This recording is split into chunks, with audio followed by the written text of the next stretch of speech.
You're seeing Clover, who actually grew 53% during the last annual enrollment period. We didn't build our model around unsustainable benefits. We feel like it's really built around something much more durable. We're using our technology to make physicians better, and we're really concentrating our growth in the communities where we feel that we've earned trust and also where our Clover Assistant technology is deeply embedded. And that allows us then to have cohort discipline, which will allow us to grow in areas where others maybe won't. Welcome to the A&M Significant Healthcare Voices podcast series, featuring insights on healthcare trends and hot topics direct from industry leaders. Welcome to Alvarez & Marsal's Significant Healthcare Voices podcast series. I'm Kristina Park, a managing director in A&M's Healthcare Industry Group.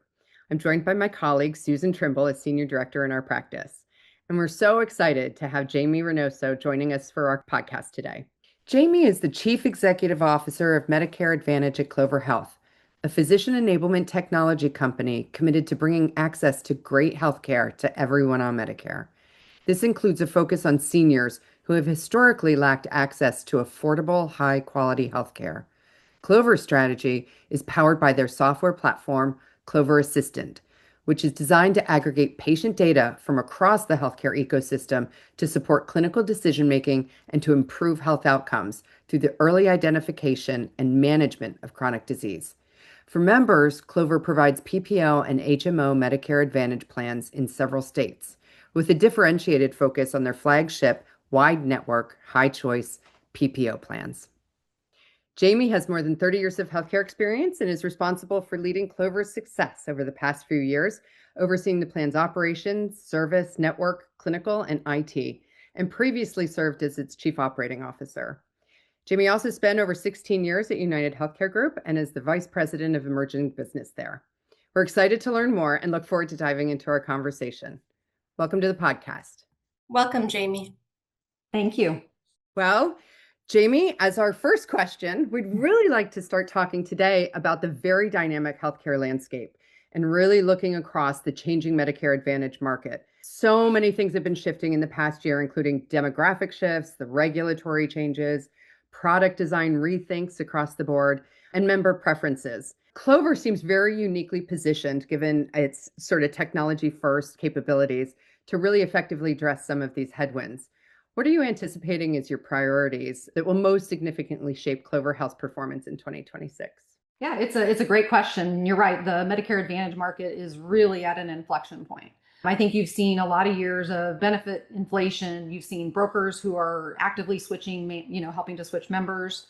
And you're really seeing a lot of regulatory changes that are out there where CMS is really pushing the industry to say we need to have more sustainable product design for members. But what you're seeing right now is there's a lot of plans out there that are pulling back. So they're either cutting their benefits, they're exiting markets, or they're contracting their membership. But on the flip side, you're seeing Clover, who actually grew 53% during the last annual enrollment period. Well, why was that? We feel it's because we didn't build our model around unsustainable benefits. We feel like it's really built around something much more durable. We're using our technology to make physicians better. And we're really concentrating our growth in the communities where we feel that we've earned trust and also where our Clover Assistant technology is deeply embedded. And that allows us then to have a cohort discipline, which will allow us to grow in areas where others maybe won't. So as I think about 2026 and what my priorities are, it's really three things. So first, that's making sure that of the approximately 153,000 members we have, that they have a great experience and that our new member cohort performs as expected. Second, it's really around continuing to deepen our Clover Assistant coverage and the adoption of that with PCPs in our core markets.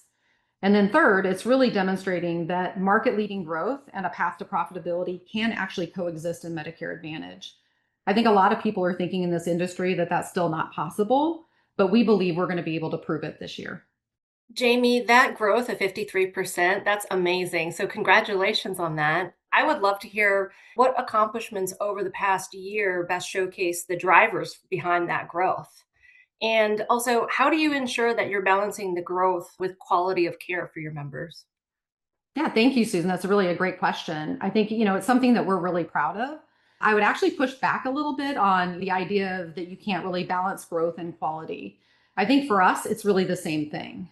So the reason that we can grow is that we believe our quality is strong.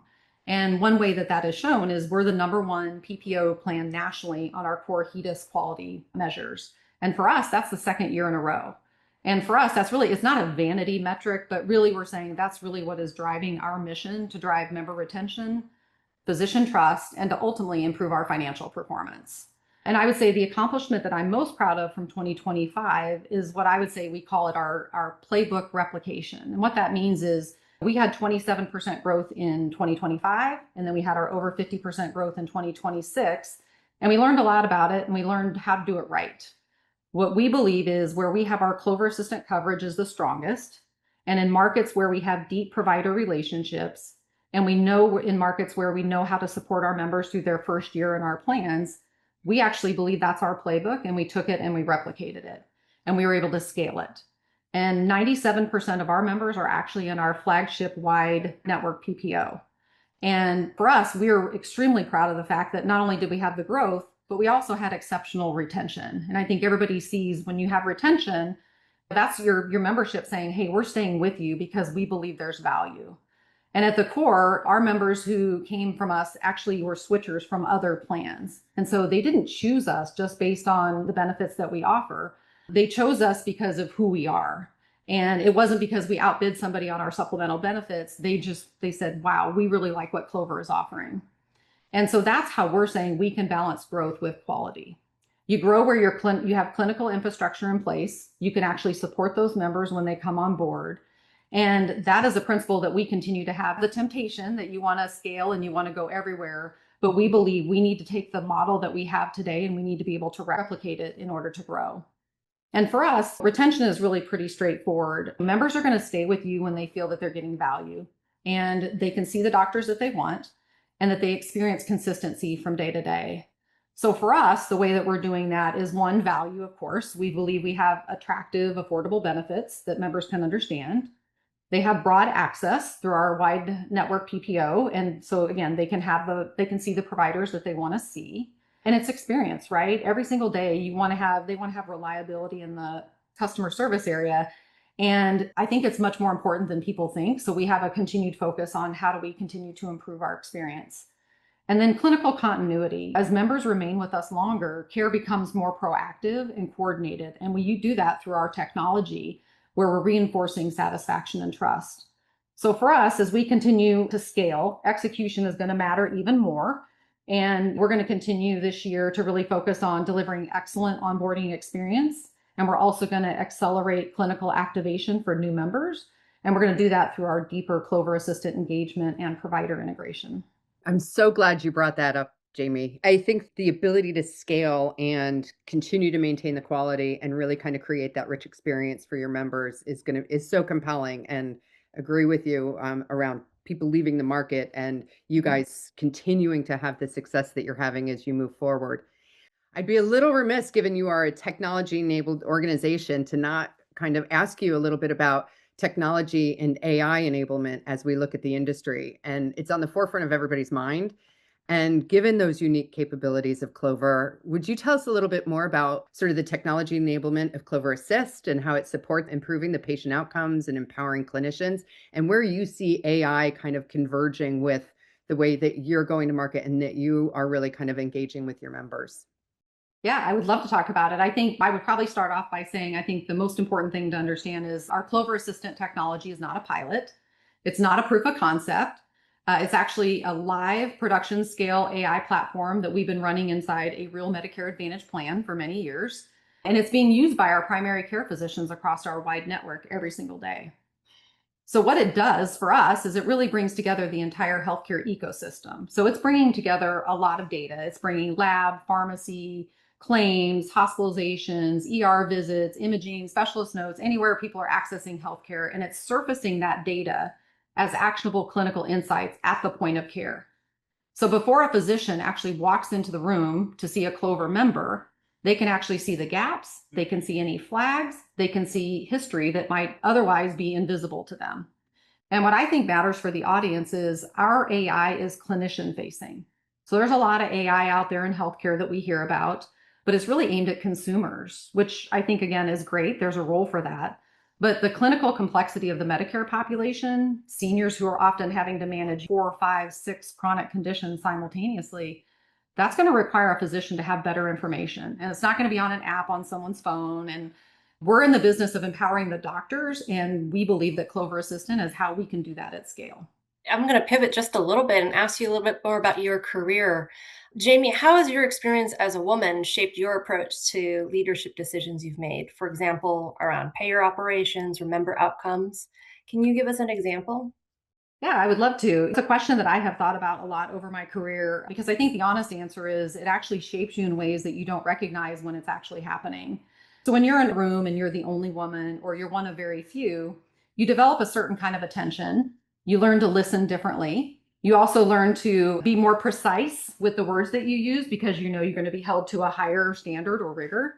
I'm not sure that's necessarily fair, but I think it's made me a better operator.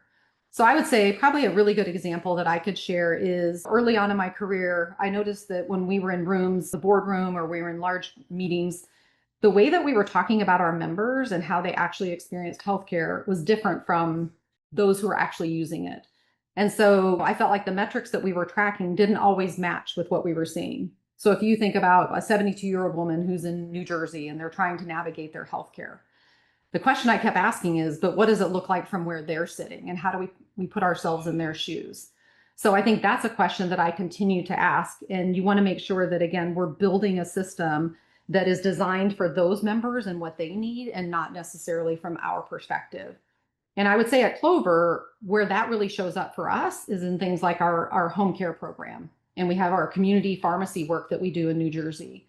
So what we're saying is we're looking and seeing what does that support look like for those members in their actual life, in their actual community.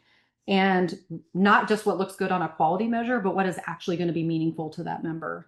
So from my perspective, I feel like you get better outcomes when your leadership style is actually built around the kind of genuine curiosity you have about the people you serve and not necessarily the metrics that you're measuring to. Yeah, I love that. I think the empathetic point of view and really kind of taking that to heart to be able to serve your community is so important. It is so important as you kind of grow your career. And you've had a remarkable career in healthcare, Jamie, and a tremendous impact in the healthcare market overall with everything you've been able to achieve and accomplish. Can you give us a few pointers and thoughts and lessons from your journey that have kind of shaped your leadership philosophy as a CEO? And what's the best advice you've received along the way that you would share with others as they are up and coming female leaders in the industry? Yeah, I would love to. I would say the most important lesson I've learned is that operational detail is not beneath the strategy, but it really is the strategy in healthcare. So the most expensive mistakes I've seen the industry make is when executives are just too far away from how that care is actually delivered. I've always myself personally tried to stay very close to the operational reality. So whether that's understanding how provider appeals get processed or how a member actually navigates their first year in a plan, that closeness is what's going to drive good decisions. So in terms of advice that I could give to women who are upcoming in healthcare leadership, I think there's a couple of things. First, find operators to learn from. So not just strategies. Don't go to somebody who's just a strategist at heart, but like somebody who can actually show you how things work on the ground and not just something in a bunch of slides. Actually get in there, roll up your sleeves and do the work. Second, I would say, and this is probably the most important, don't wait for readiness. I've seen so many talented women over the years that continue to wait until they're fully prepared to take on a bigger role. And I think what you have to do is your preparation is going to come from doing the job. So really step into that stretch and figure it out. Because I think that you're going to get the most benefit and value from doing that. And I would say probably the best piece of advice I ever received, it was from a mentor early in my career that said, your job is to make a decision, not find the right answer. Because I think in healthcare, you have to understand, I think we all live this, data is imperfect, situations are complex, but the stakes are real. So I think what we have to do is you have to learn to be confident. You have to make well-reasoned decisions, even in uncertainty. And then what you need to do is just make sure that you can adjust when you learn more. And that's really the core skill that you need. And that is something that I do every single day. And that's a lesson I continue to use in my career.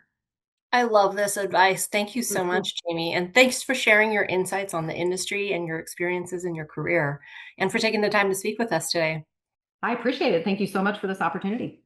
Yeah, this is fantastic and definitely some great takeaways. To everyone who joined us, thank you for listening. For more information about A&M and to find more of our podcasts, please visit www.alvarezandmarsal.com/healthcare. Thanks, Jamie. Thanks, Susan. It was great chatting with you. Thank you. Thank you. Have a good day.